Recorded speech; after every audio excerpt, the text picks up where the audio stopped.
Salam sejahtera. Ada-ada sajalah ahli politik ini. Kali ini bukan ahli politik, tapi anak ahli politik yang didakwa tunjuk kemaluan pada budak sekolah. Ini yang kita kata memalukan. Manakan tidak, ahli politik ini sepatutnya jadi teladan. Sepatutnya ahli politik ini menjadi teladan dalam mendidik anak. Tapi bayangkan, anak ahli politik ini pula didakwa tunjuk kemaluan pada budak sekolah. Hilang kewarasan sudah, dan entahlah apa yang terfikir olehnya menunjuk kemaluan pada budak sekolah. Aduh, ada netizen kata, lebih baik tunjuk kemaluan itu pada binatang. Barulah tak malu, ini tunjuk pada budak sekolah tu buat apa? Ini memalukan sangat katanya. Saudara-saudara, mungkinkah pepatah Melayu kata kalau cikgu kancing berdiri, anak murid kancing berlari-lari. Kalau bapa kancing berdiri, anak pun lari kencing berganti-ganti. Jadi adakah itu adalah petunjuk bahwa ahli-ahli politik di Malaysia ini adalah ahli politik yang gagal, bukan saja dalam kepimpinan, tetapi mungkin gagal dalam mendidik anak sendiri.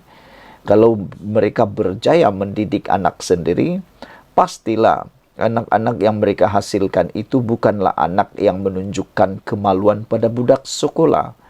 Tapi itulah, mungkinkah petunjuk anak ahli politik ini membawa kepada isyarat bahwa ahli politik di Malaysia ini ada juga yang gagal, tapi ramai juga yang berjaya sebenarnya. Bayangkanlah kalau anak ahli politik ini pula tiba-tiba mewarisi legasi bapaknya jadi YB pula. Ini memang parah, ini memang teruk.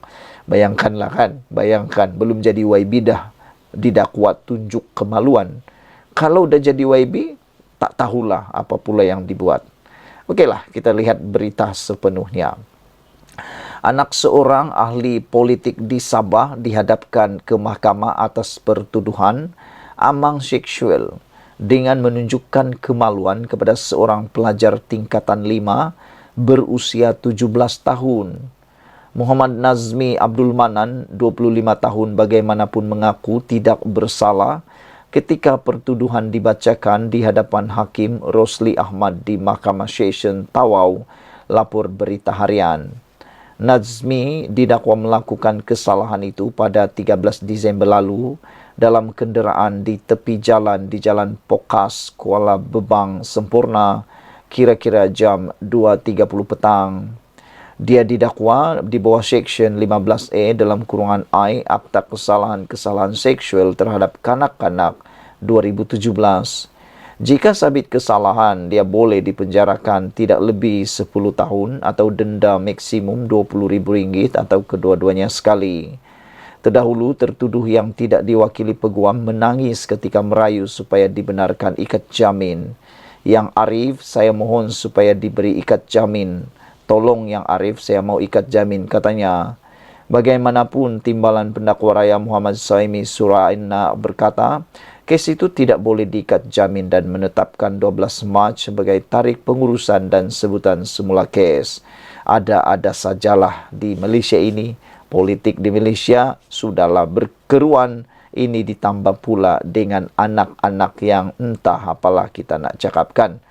Jadi apapun komen anda, terpulanglah. Masing-masing kita memikirkan, didiklah anak anda dengan sebaik-baiknya. Semoga yang benar kita ketahui, yang salah dihukum. Sekian dulu untuk kali ini. Jangan lupa tinggalkan komen anda, tekan butang subscribe. Jumpa lagi. Bye-bye. Salam sejahtera. Satu lagi kejutan berlaku. Betul-betullah Muhyiddin bakal jadi Perdana Menteri untuk kali kedua.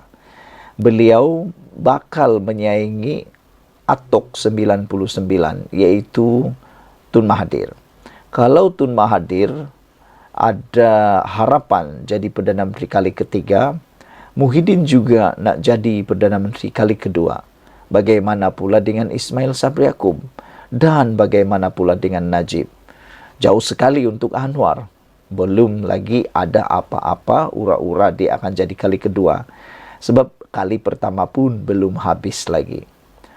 Kejutan kali ini datang daripada Malaysia Kini.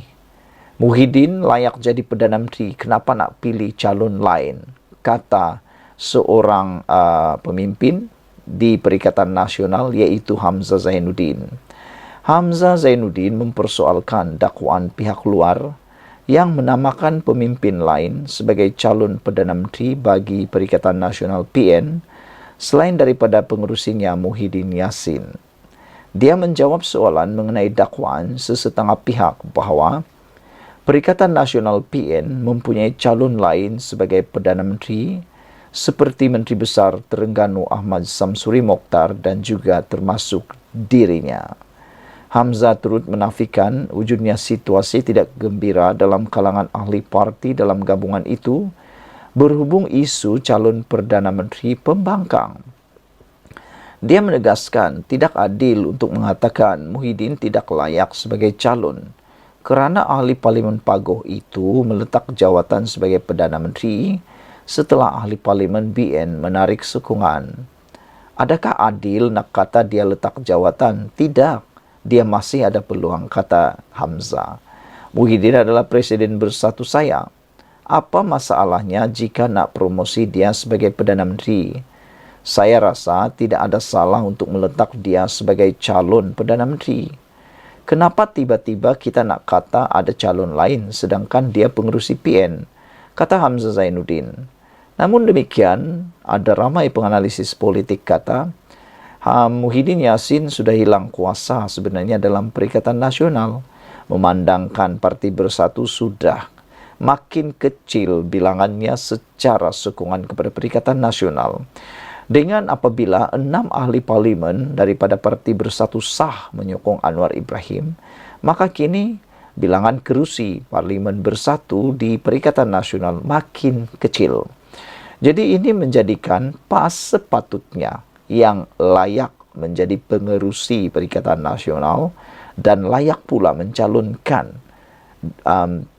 calon Perdana Menteri baharu untuk menggantikan calon daripada Parti Bersatu. Kerana kalau ikutkan logik, yang patut menjadi Perdana Menteri ialah orang yang mempunyai bilangan kerusi parlimen terbanyak.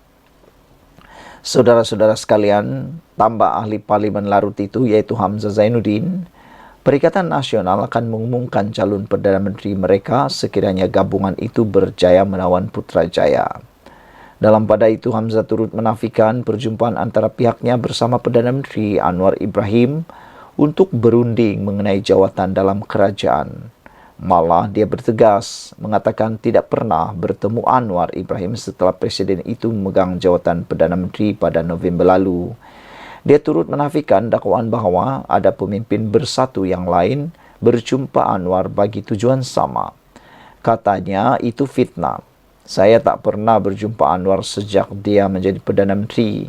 Kalau terjumpa di Parlimen itu adalah dalam mesyuarat Majlis Pimpinan Tertinggi Pemimpin Bersatu yang dikatakan terlibat bersumpah juga tak ada berjumpa Anwar. Dalam perkembangan lain, Hamzah mengesahkan Parti Bersatu telah melantik peguam bagi tindakan saman terhadap 6 ahli parlimen yang mengisytiharkan sokongan kepada kerajaan.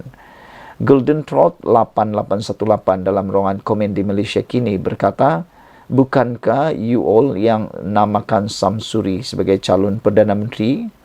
Itu persoalannya. Dan adakah dengan kenyataan Hamzah Zainuddin ini bakal akan menguris pula perasaan Presiden Parti PAS atau ahli-ahli Parti PAS, ahli Parlimen Parti PAS dan kena pencalonan Samsuri yang mula disaingi.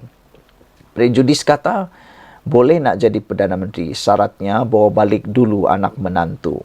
Sampai sekarang anak menantu Muhyiddin belum balik Malaysia. Tok Mudim kata tak usahlah, nanti darurat saja sepanjang masa. Sekian dulu untuk kali ini. Jangan lupa tinggalkan komen anda pula. Tekan butang subscribe. Kita jumpa lagi. Bye-bye.